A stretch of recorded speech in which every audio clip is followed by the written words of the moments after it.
when we talked about globalizing the writing and then the whole idea of the Starbucks model of writing programs sprouting everywhere, the fear of it. And I'm going to begin by importing a dose of that skepticism in the model of fiction too, to transnational fiction. Is it McDonald's fiction or stuff? No, not seriously. But I mean, the idea of kind of questioning that. And the specific way I want to bring up this question is by bringing into play the idea of the local, an idea which I know, Shumana, you expressed some skepticism, but a term I have talked about in some of the things I've written about is the idea of the provincial, which is a term I actually come to love and kind of really admire, as opposed to that overrated idea of the cosmopolitan, because I think in some ways the cosmopolitan is overrated and the provincial is in some ways a deeply empowering and fascinating category in art, because so much great art is actually deeply provincial. You know, it is not, cosmopolitanism is not what we, so I, because, even when you think of modernism, which is thought of as a very cosmopolitan movement, but we think of Faulkner or Joyce, the deeply provincial locations is what actually made them attractive. So personally for me, I'm also very drawn to the idea of the provincial, and knowing fully well that we live in times where provincialism is a kind of politically a dangerous thing, you know, after the world of Trump and Brexit and all of that. But at the same time, I can't help thinking that provincialism is a deeply empowering and enriching when it comes to art. So with that in mind, I want to, my opening question is about whether, you know, the local and the provincial, and very simply, does the local travel? You know, how does it travel? And especially, I think it's an interesting question when it comes to fiction, because it seems to me fiction, at least today, I think in the past, other art forms traveled convincingly and powerfully. But today, fiction seems to be the art form which seems to be most easily exportable.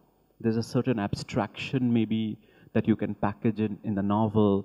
Like when it comes to drama, it has a powerful rootedness in space. It has a certain political commitment to a space. And poetry, of course, now when it's in digital or oral medium, it's a different thing. But poetry, of course, printed poetry has traveled less. So my opening question to the panelists is, how do you feel fiction travels? Does it travel?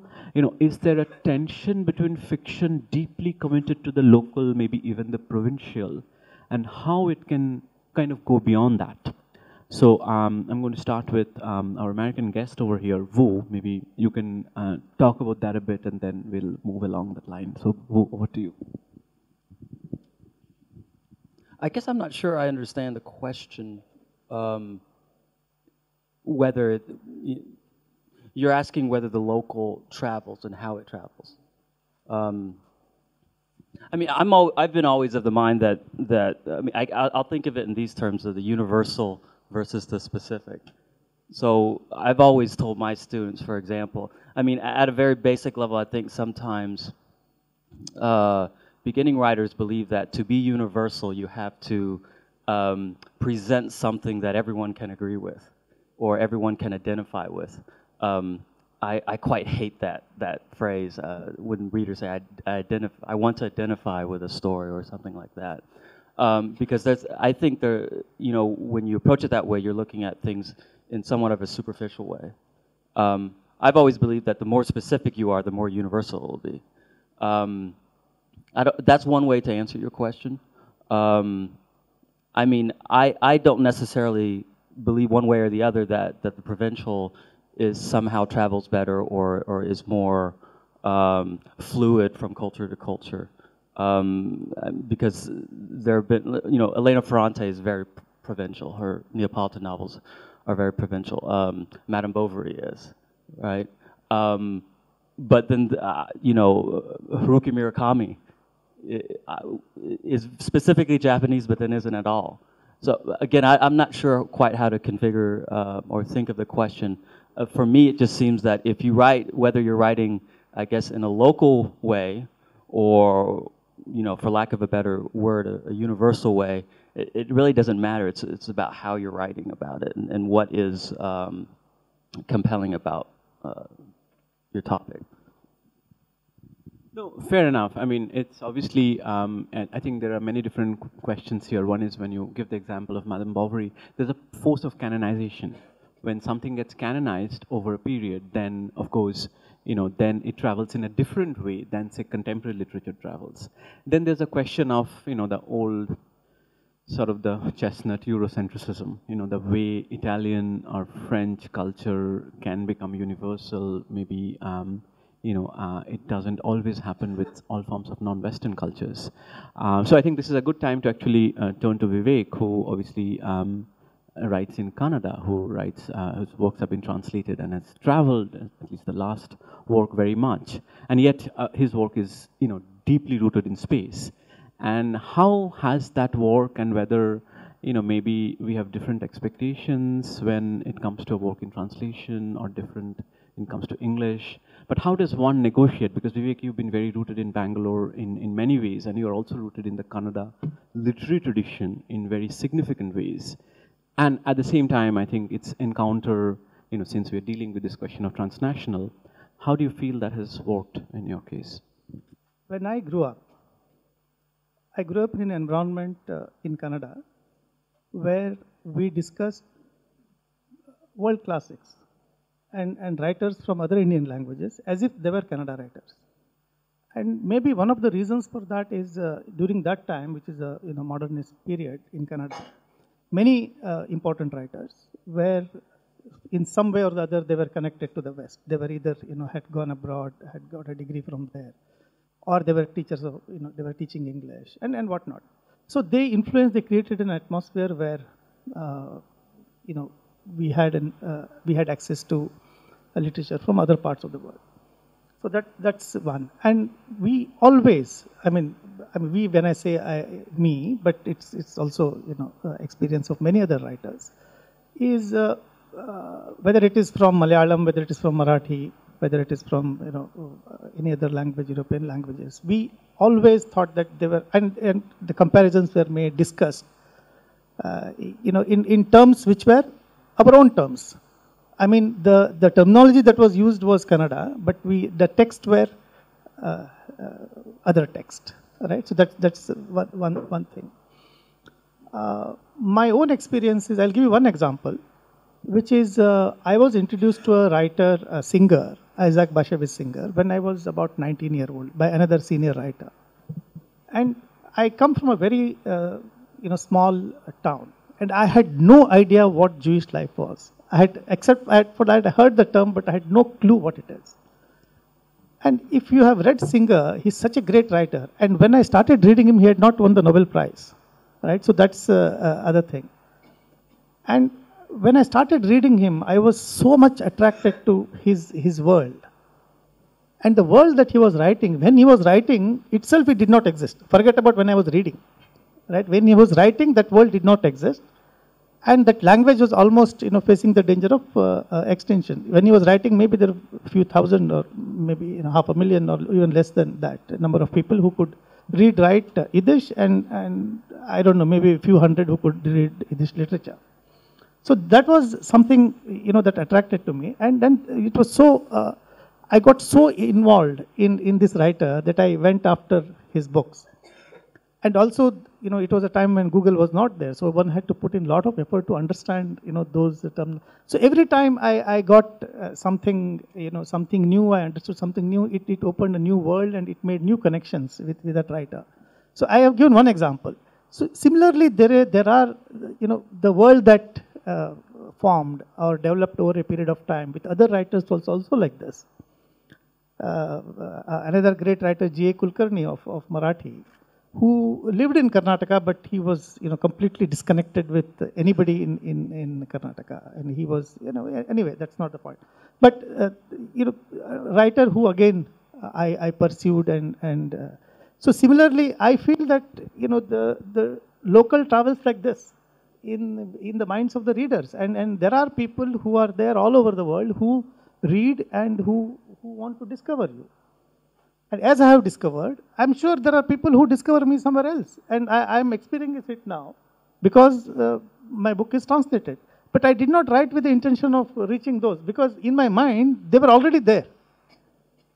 I did not really think that writing for me in Kannada was incidental.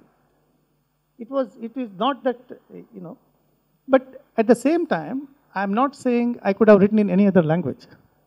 And I come to the point which, Amit briefly mentioned yesterday about moving from one point to the other, about the creative process. So when you write, I feel that I could not have written in any other language, though my mother tongue is Konkani, and the only language I can write fiction is Kannada. And that is because at the time of writing, I try to touch something very deep inside me. And sometimes I succeed, sometimes I don't.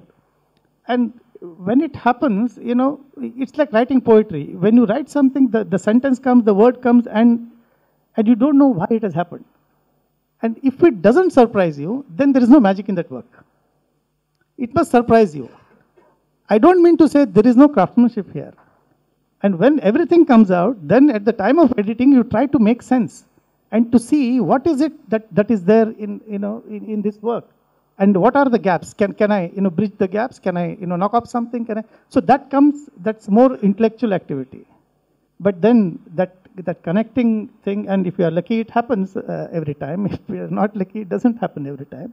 But that is how it is. For which the engagement with the language has to be very, very deep. And it is so deep that a writer doesn't fully understand it. If I say that I understand it fully, then I'm really, just arrogant and saying, something false. So that's the kind of thing. So I really feel that local is, it is. I don't know. I feel when you say it travels in this way, and it really doesn't matter for a writer whether it is not in my mind at the time of writing.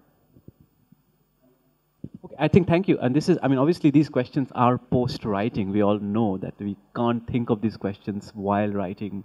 It's a different process. But Vivek's comments also remind me of the fascinating question of tradition. How one's tradition is not merely made of writers in one's milieu, in one's language. That one can make a tradition of one's own, that in a strange way, Singer, a Yiddish writer, even I remember reading Singer, and that fascination with him because he's just seemed like just one of his kind, because Yiddish was definitely dying, as Vivek says, at the time. So it's not like Hebrew, which has a more vibrant body. But it's amazing how someone like Singer can become part of one's tradition while writing in Kannada. So that's a reminder of how one's literary tradition is not purely defined by one's language, both. It's a bit like it's a personal. There's an amount of free will here, which is really fascinating. Of course, it's not purely free. So I think that's really interesting, and that in that alone, you've responded really richly to my question: how literature travels. And obviously, hopefully all of us in this room have memories of growing up with writers, some far-flung writers, and of course how today things get packaged in a certain way is a different thing. But I was just talking to, I think Anjum and I were having this conversation that even memory of growing up, as children in a pre-Berlin Wall era, when the Soviet culture was still powerful and a lot of East European literature traveled, and how we grew up with those, and how all of that seems to vanish magically after the 89 fall. So it's very interesting how we form our traditions in unconscious way. But Amit, I wanted to bring it up to you now, because I think you've obviously negotiated this in so many ways, in your fiction, in your criticism, in your essays, and this question of place, because you are also, I was first drawn to your writing because it's deeply evocative of place, and this is a kind of fiction and poetry that draws me, that is sort of sensory evocation of place. And whether it's Bombay or Calcutta or Oxford, and so I wonder you to sort of think about this question a little bit, and how the question of distance and space, and how traveling, and how you've negotiated it or haven't, for that matter. Because you think of the provincial as an enclosed space, but then the global is an enclosed space as well. The global too is a bubble world that keeps so much out. So you can't say that it's the provincial that depends on insularity and keeping out, while the global is an opening up. You know that the global is often a closing down. So you're already kind of needing to rethink these kind of dichotomies. So I want to make 3 points. So but that was one prefatory remark. before before the 3 points. The second prefatory remark has to do with ownership, coming from what Vivek said and what you said, that one might feel, as Borges did, that you own a lot of world culture in a way that the people who belong to one or the other of those cultures that comprise world culture do not own those particular. He was speaking of Europe, that the Argentinian writer owns all of European culture in a way, or that is what Argentinian culture is, all of European culture, in a way that it isn't for one or the other sort of person from a particular European country. The inverse is also true, that we do not necessarily have an automatic sense of ownership with our own culture. Or our ownership with our own culture is not guaranteed. It has to be remade, it has to be reclaimed, our relationship with our culture at any given point of time. Being black does not necessarily mean that I have legitimacy to play the blues right now. You know, I would have to rethink how to play the blues as a black person at this point of time. I cannot play it in the way it was played 75 years ago. There's a constant reworking of this question of ownership going. There are no ready-made relationships in terms of ownership. Now, the 3 points. The first is an anecdote. I wasn't discussing local politics with Anjum when I was talking to her earlier. I was taking her permission to quickly describe yesterday a conversation we were having. So we were sitting over there waiting for a panel discussion to begin, and we were thinking of these terms, transnational, global, and thinking, what do these terms mean? And they're faintly unpleasant. And then she said to me, of course, you are a global writer, a transnational writer, an international writer. I was very offended and wounded. And I said, what do you mean by this? I mean, I'm not a global writer. And she said, of course you're everywhere at once. I said, no, I'm nowhere at once. So we're having this conversation. And then she said, I'm a local writer. I write here, etc. Then two people came to her, and these were panelists. And they had this extraordinary conversation, hi, etc. So, what a wonderful book you've written. Can't think of a word of criticism, no, critique was the word, to say about it. And they had this conversation while I was looking at my phone, but listening to the tonality. Then after they went away, I said to Anjum, is that a local conversation? Because it didn't sound like a local conversation. She said, yeah, you're right. It could have happened anywhere in the globe. So, what does it mean to be local here in Delhi? Or at any other place in time today? Second, Hollywood, even more than fiction, is something that travels. But also travels in this metonymic way where we are given one place only generally, but we think of it not only as America, but as a human situation.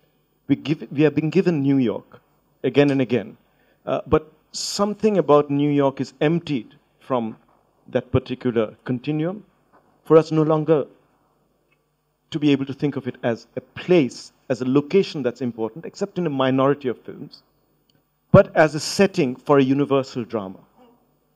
And so Hollywood, therefore, doesn't engage with the problem of presenting imaginatively again and again one particular continuum or space or theater in a way that, let us say, Faulkner had to engage with, or Arkin-Aran. I'm writing about this one place again and again, and yet I want to make it both local, specific, and surprising. So it's very possible, as Hollywood shows us, to show place and make it the stage for a universal event, where we no longer see it as place. Hollywood then travels, it often comes here, and then it's remade. The whole question of ownership comes up again. So, and often remade far more interestingly. So Hollywood I now see as a machine that produces cinema that is to be then reused properly in properly cinematic terms elsewhere. In itself, it produces a kind of Platonic likeness of place, and then place is inserted elsewhere. So Mrs. Doubtfire and Chachi 420, which is a far better film, which is actually a very good film. And Mrs. Doubtfire is, it's difficult to remember except the abstract of what that film is about. The last thing, again, because Vivek and I were having this discussion this morning over breakfast, and so the last thing would have to do with, since there's a tendency also to think of Indian writers in English or the English Anglophone tradition somehow being, if not universal, then global, and the traditions in Indian languages as being local, and depending on from which perspective you look at it, either valued or berated for being local or provincial. Again, I would say one needs to radically open this up, this understanding. We don't have time for a long discussion. I would only mention Anantha Multi and again an anecdote. Anantha Multi, and I was drawn to writers like Anantha Multi not because I was drawn to finding out more about authentic or immemorial India, but because I was drawn to avant-garde traditions. And I found that these avant-garde traditions, which themselves must have been in argumentation with more canonical traditions within those cultures, let's say Kannada, these avant-garde traditions, wherever they existed, were of great interest to me. And far more, let us say, than the 19th century novel. Or the pursuit of, let's say, representing India in the Indian novel in English.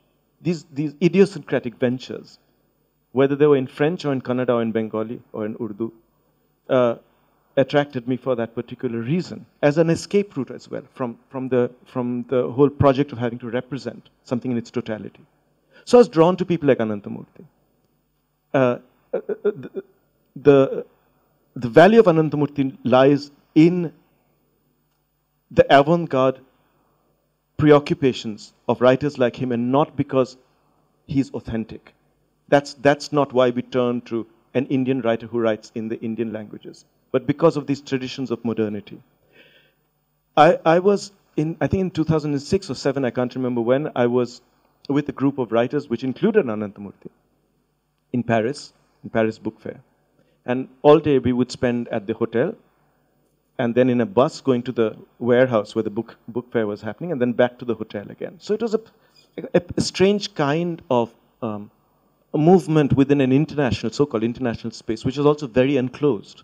In the way, Raymond Roussel, this contemporary of the Surrealists, wrote about books about Africa without ever having been there. But when he went to Egypt, he would only go around in a little roulette. So he'd never actually, a little kind of box-like thing, and he'd never look out to look around him. He would be with his mother, completely self-enclosed in Egypt, go back to his hotel and go back, then to Paris.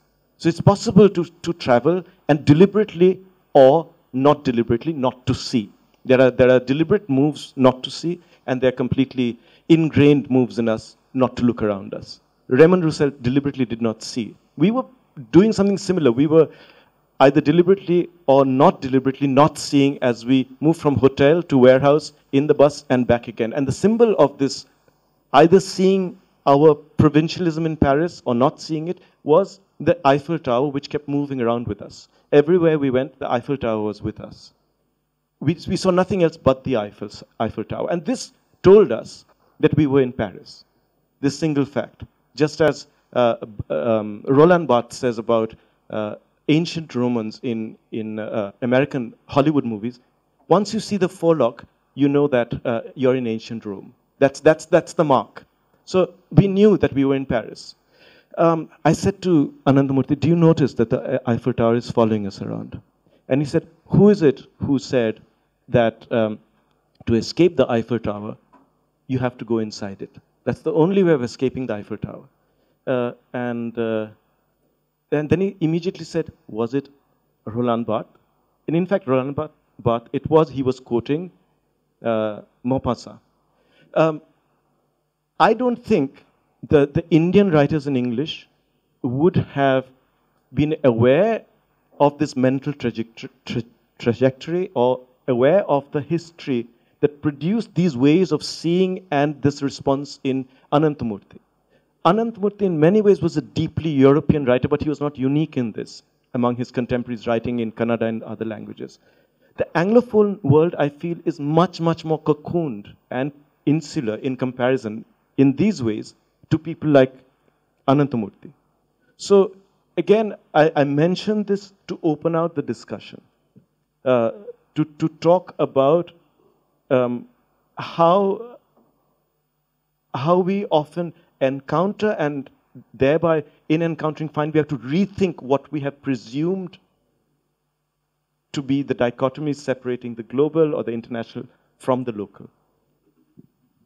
No, I completely agree, and I'm excited by the fact that you also say that the global is as much of a closing off as it's not an easy binary, that the local is closed and the global is open. It's a very false dichotomy.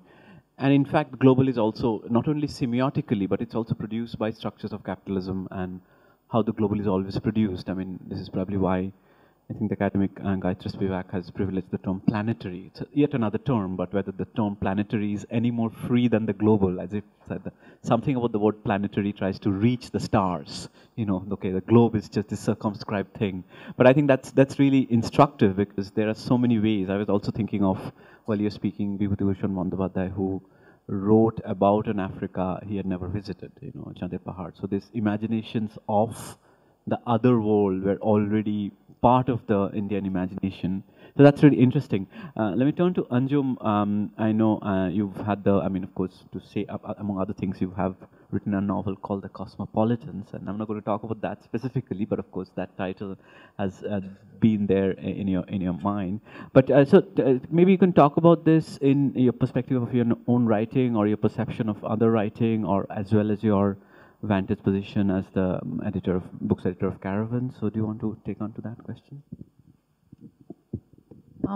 I don't think I'm going to talk about my own practice because Amit's already characterized it or summarized my own characterization of myself as a writer. But I did want to talk about the local in relation to something that was being discussed yesterday, which is the creative writing program, the MFA. And I have to make the obligatory disclaimer, I don't have an MFA, and I seriously did not know what MFA meant till just a couple of years ago. I didn't know what the acronym stood for, but I do now. I am one of 3 people involved in running a sort of half-baked creative writing program, spelt the American way without the extra M and E. We're just 1 year old. It's a weekend program for virtually anyone, spread over 8 or 9 weekends. And we've done 2 editions of it. We're sort of halfway through the 2nd edition. And we were throwing around ideas for what to call it. Which should we call this fairly free-floating thing that none of us really have the expertise to run? We decided to call it, and very quickly, Bangalore's world-famous semi-deluxe writing program. So that's what it's called. And the reason I think why I love the idea of calling something world-famous, sort of a priori, you know, before it's taken off, it's world-famous, to me is a very local idea. And I'm always struck by, when traveling to places in India, especially smaller places that are at the same time very well known to tourists, say a small town in Rajasthan or maybe Rishikesh, and you come across a little restaurant or a lassi shop or a juice stall, which maybe once was written about in Lonely Planet or Rough Guide, and so it's world famous, and that will be part of its name, the world famous lassi shop or the world famous something. So this provincial hunger to be world famous, the provincial hunger to not be provincial, and to ascribe world fame to yourself, to me is very charming in some way. And I think it's only the Provincial that does that, right? Because if you're actually world famous, you don't need to say it. It's only if you're not that you have to signal it. So world famous and semi-deluxe again, to me seemed something that has its own charm, because the idea of something that is superlative, but then actually it's not. So again, that qualification. So that's what it's called. And I think the Bangalore in the title was also very important to us, because as soon as we started, and these are professionals, people with busy lives, they have families. So very soon they started saying, oh, I have to miss a class, I can't come on this weekend, I'm traveling. Can you record everything? Can you make podcasts? Can you put it on YouTube? And we try to resist this every time, because we're like, no, this is a conversation that we don't want it to be replicated. If you miss it, that's totally fine. If you're there, then you get what you get out of it. So this idea of doing something for Bangalore, in Bangalore, for people from the city, being taught by people in the city. Now, what do I mean when I say Bangalore? What aspect of the city am I referring to? I think one of the things that became clear very quickly, which we already knew, but it's sort of illustrated very wonderfully by the people who have enrolled in the program, is how much Bangalore is a city of migrants, which we already know, those of us who live there and those of us who don't. But there are some very special losses that sort of are experienced but not often talked about. And I think this program hopefully enables people to talk about that. One of the losses is people who may belong to traditions that Amit and Vivek have been talking about, that have been reading modern literature in Bengali or Uriya or Kannada, but then they have also moved to Bangalore from a smaller town in Karnataka, or they've moved from Orissa, or they've moved from Calcutta, and there's a sort of rupture. They're no longer necessarily reading in that language, because also the proximity is gone. They're no longer there. They're not buying the magazine off the stand. They don't have access to their parents' bookshelf, whatever. There is a break, and they want to write in English. They feel that somehow being in Bangalore necessitates writing in English. And to me, this is a very interesting contrast with, say, Bombay, which also has had a huge tradition of migration from different languages, different cultures. But people in the early 20th century, communities of people in different languages were able to create subcultures of writing in those languages. So you had Tamil Bombay writers, you had Kannada Bombay writers. There's a very well-known writer in Bangalore called Jayant Kaikani who writes in Kannada, but his world is Bombay.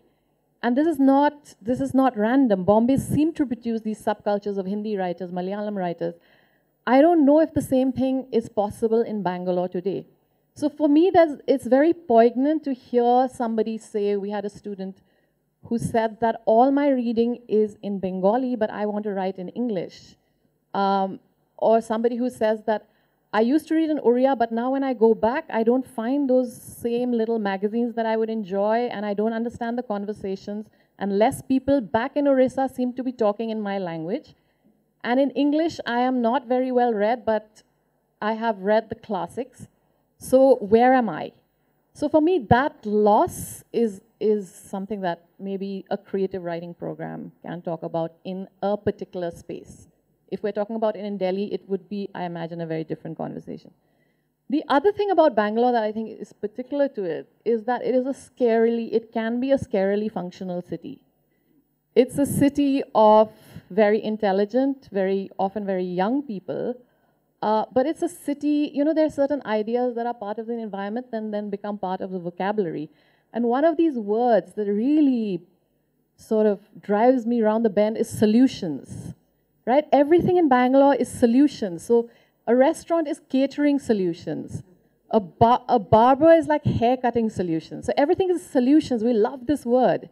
And so when you're talking about literature in a classroom, people are very impatient to get to the point. So what do I need to read? How much? what's the plan, what's the input, what's the output, and how do you break that functionalism? You already have a question.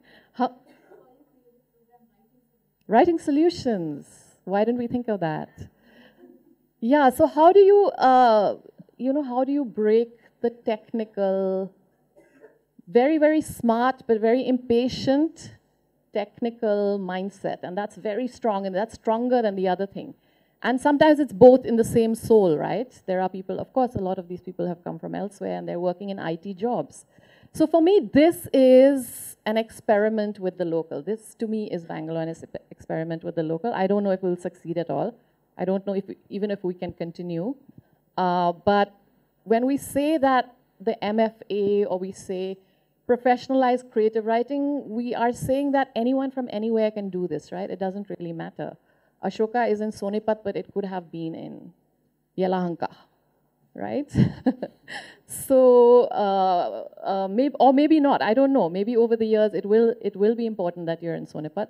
But for me, this has been very important. So, yeah, I don't know how this informs my own practice. I don't know if I'm a local writer. I think what I was saying, Amit, is that I have been, and I think Saikat and I also talk about this when it always becomes a conversation about where have you been published. And I don't think the two things are the same, right? Because there is a question about the market. Where do your books go? But there's also the question of imagination. And I don't think that, the two things are simultaneous. But I'll stop here and then maybe. Yeah. That's great. Of course, the other meaning of solution is a kind of a fluid. So maybe we should, that's, I know. no solution, yeah. So maybe we should bring that into the foray. But it's fascinating. I love this play of words. I mean, this world semi-deluxe and world famous things. It reminds me of something which John Cook had said in one of our literary activism symposium, that, take the word recluse. You can only be reclusive if you're actually famous.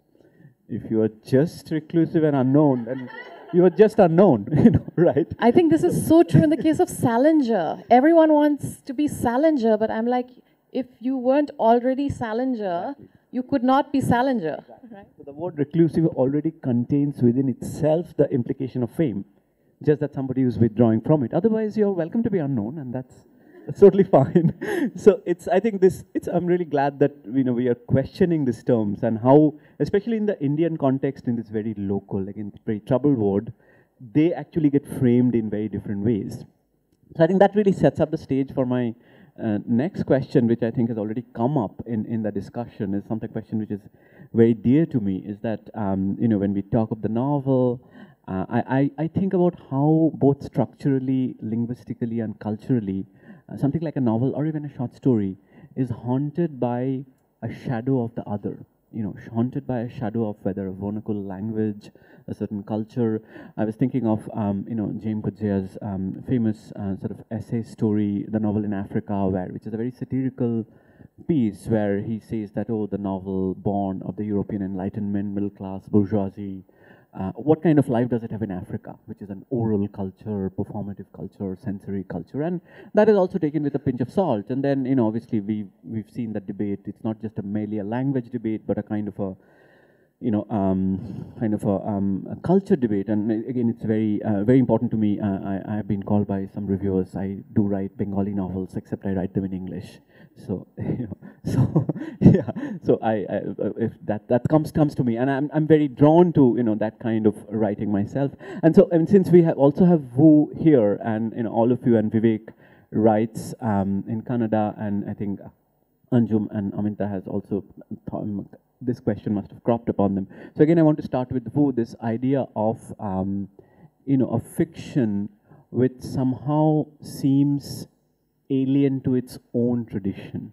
And I'm thinking also there's some specific formal versions of this question, like when you think of something, like when you look at vernacular literature in India, you see all these stories which are like 43 pages long, or something which is 81 pages long. So there's a kind of almost a disregard for the formal structure, whereas the Anglophone world is very much governed by, okay, the 60,000 word is the novel, and this is a short story. But I think if you look at the Bhasha literature, it's so full of And I think when you look at in English in canonical, there's only one or two, Heart of Darkness and The Fox, a few, The Dead. Apart from those, there's everything is like, and even the way.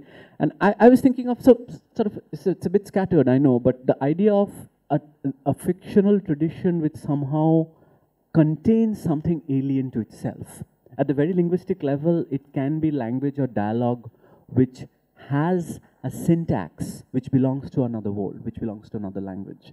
At a level of structure, it can be something which somehow belies its own rootedness in the general tradition of the novel. And there are many other ways of imagining this. I guess, you know, writers themselves do that. So has this occurred to you, you know, while thinking about the novel or reading novels or talking about it, the kind of something which seems outside itself, something which seems kind of alien to itself almost? That's a wonderful way to put it. I wasn't thinking of it in terms of form, though I like that you're thinking it, you know, informally. I was thinking, I was listening to everyone else, and why I was somehow uncomfortable with this question. I like the question, I'm just weirdly uncomfortable with it. And I think it's because I can only think of it in terms of my own internal journey as a reader and as a developing writer. So, you know, I think back on my 20s, which is when I felt that my journeying, if you will, as a writer and a reader, took me most further afield. And so I started wanting and trying to be Faulkner and failing quite spectacularly.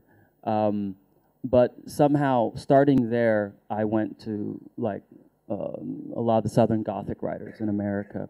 And from there, I went and discovered Marquez.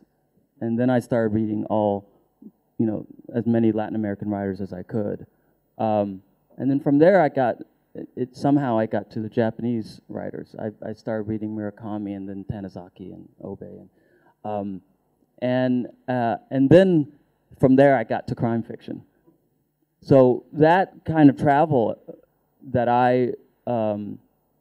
sitting here, I was thinking to myself, like, why did I choose those things, or why did they choose me?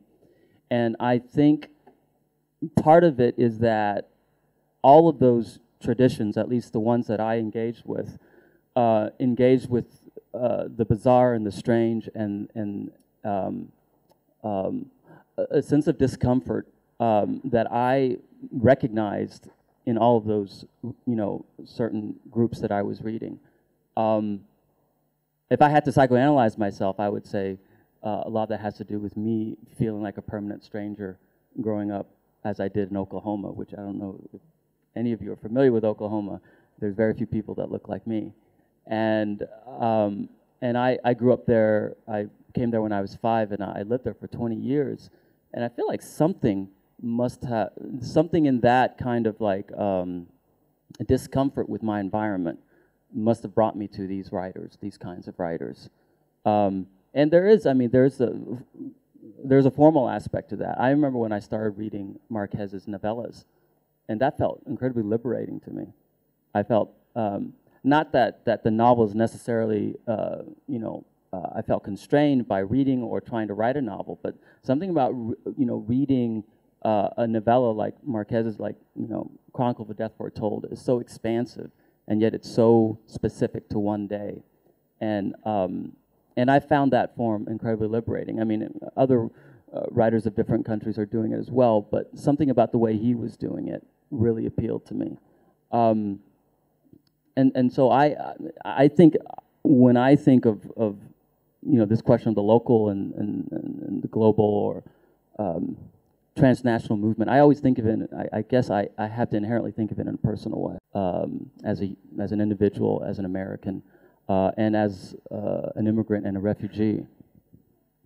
Absolutely. I guess Vietnamese in Oklahoma is about as alien as it gets, and certainly in today's America, post-2016, that's a whole other. I mean, moving to Vivek, I mean, and we know now after the discussion we already had in this panel that there's no illusions that the writer in Bhasha is any more free than the writer in English. There's no more there's more organically, the whole idea of organic unity of the Bhasha is a kind of a illusion. So I would love to know, and you already said a couple of times, and we know this from my conversations with you, that Kannada is in your kind of a language of choice. It's not your inherited language. So I wonder if this has ever occurred to you, that the idea of working with a form which somehow disrupts itself, which somehow contains a certain kind of alien shadow, and whether that alien shadow is empowering or it's disempowering.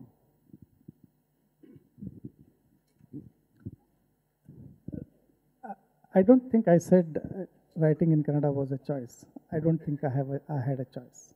Yeah. And because Konkani is not the language of the street in the part that I live. If I had lived in Goa, it would have been different. Because I live in Karnataka, Konkani is only spoken at home. So it is, and I feel for a writer, it is important that you are connected with the language of the street, because there is so much you draw from the folk, so much you draw from the pop culture. There is everything. I mean, if it is not there, then you are really, you can't be that effective. The second is, whether you like it or not, when you write in a language, you are connected with the tradition of that language. And I won't go into the details, but it is very important. One is for the writer himself or herself to understand where she stands in or where she is connected with the tradition. It's very important to break away from it also, not just to continue it, but break away from it. The third point is you talked about the other experience, right? So disruptions, other experience. And I'll give you an example of my own writing, from my own writing.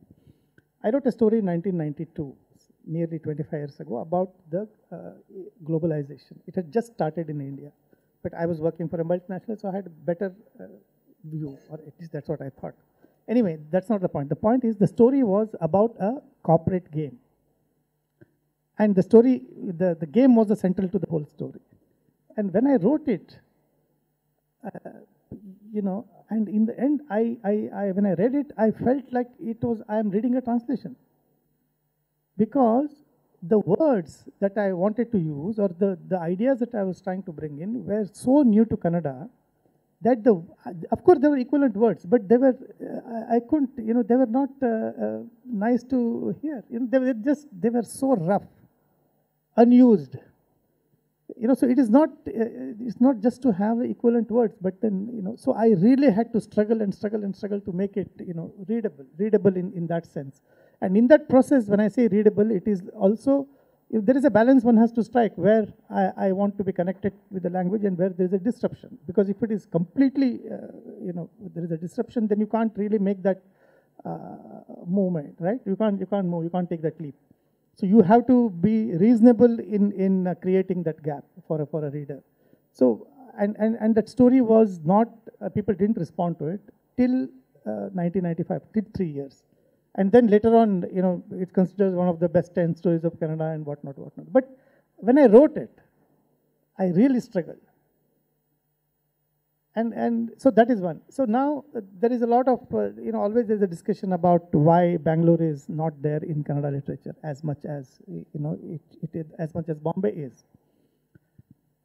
See, it requires some time for anything to come into literature. Like, we're talking about Faulkner and, Yuknapat Affa and whatnot.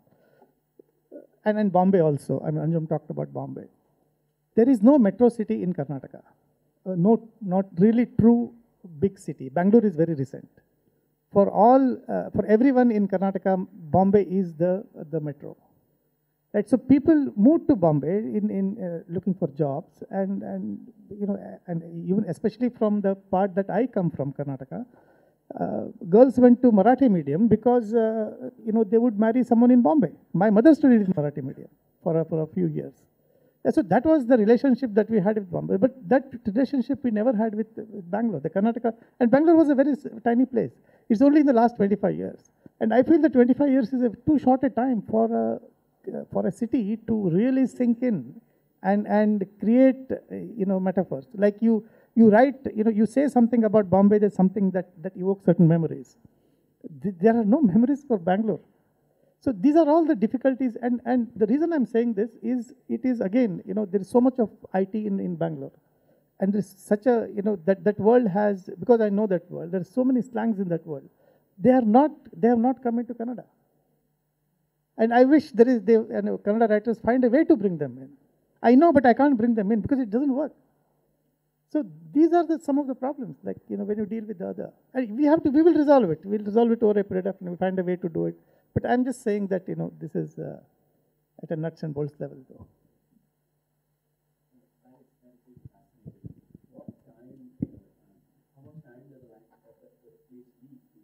Become part of a cultural memory. It's really, really fascinating, and why we continually draw back to the past. And I think this is something I would love to hear maybe Anjum talk about, because we have a lot of conversations about writing about the contemporary and whether we go back to the past. But that being said, of course, today an engineer in Bangalore is probably the greatest vantage point to study globalization, and I'm so glad to hear that he wrote about this in '92, and it seemed translated to you. So that shows the sort of bizarre ways how language and culture and things travel. So over to you, Amit, about this question of, and I know you've dealt with this even in your critical work, writing about Lawrence and how Lawrence is haunted by this. And so I was wondering if you, have thought about this question of strange eruptions of the alien in one's writing, which seems to be kind of falling apart against its own seams, and whether that's a kind of a empowering thing. So, as Wu pointed out, it's a very nice question, but I can't think of what to say. Quite a few thoughts in my head, but as a result, I'm blanking out, really. Yeah. No, I want to respond to what you said. Yeah, I am interested in the contemporary, and I'm struggling to write about it all the time, but I actually wanted to respond to what you said about your own novel. The response to it as you've written an English novel, a Bengali novel, but in English, which is a very bizarre thing, it seems to me to say, because it sort of assumes that language is form, right? That there's one kind of thing as the Bengali novel. And I don't know if this is true at all, if there is one kind of thing such as the Bengali novel, or such as the Hindi novel, or such as the Urdu novel, or such as even the Anglophone novel.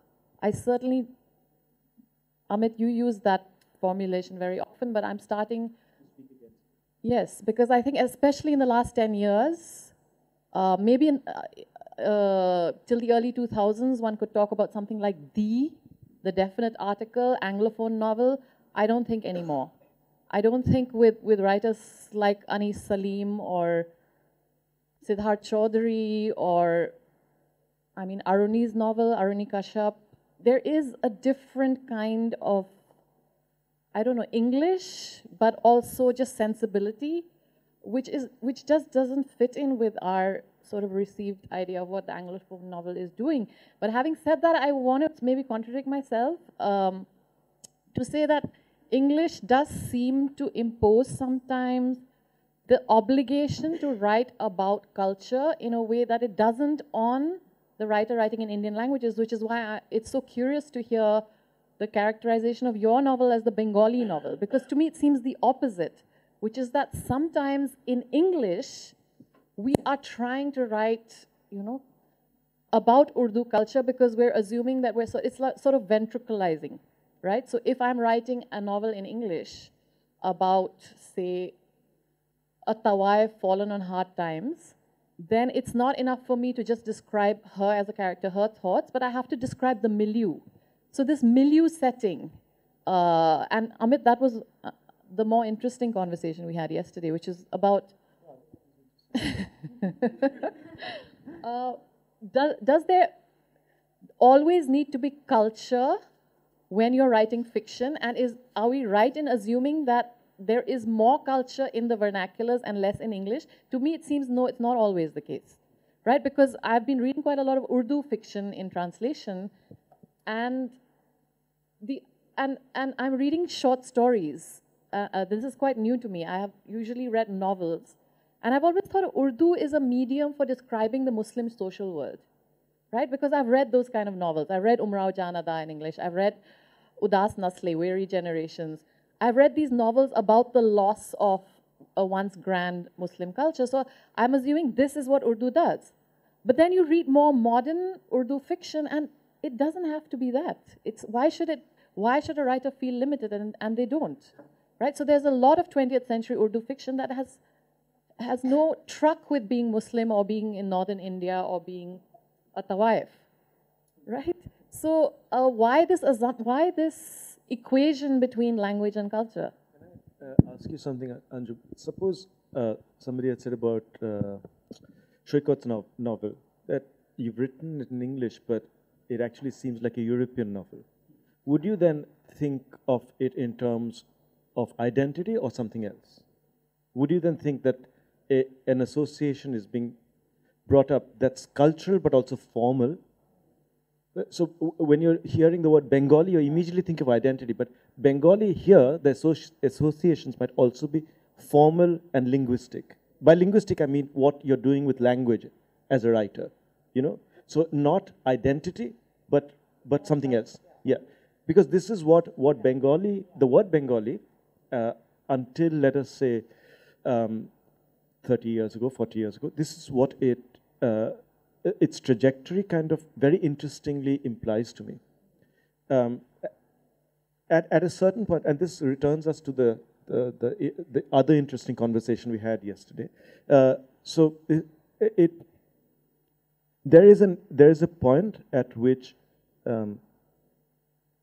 Bengali writers who are writing Bengali novels or poetry. I mean, there's a period and Rosinka has worked on this, of course. It's early 19th century, they're writing in English.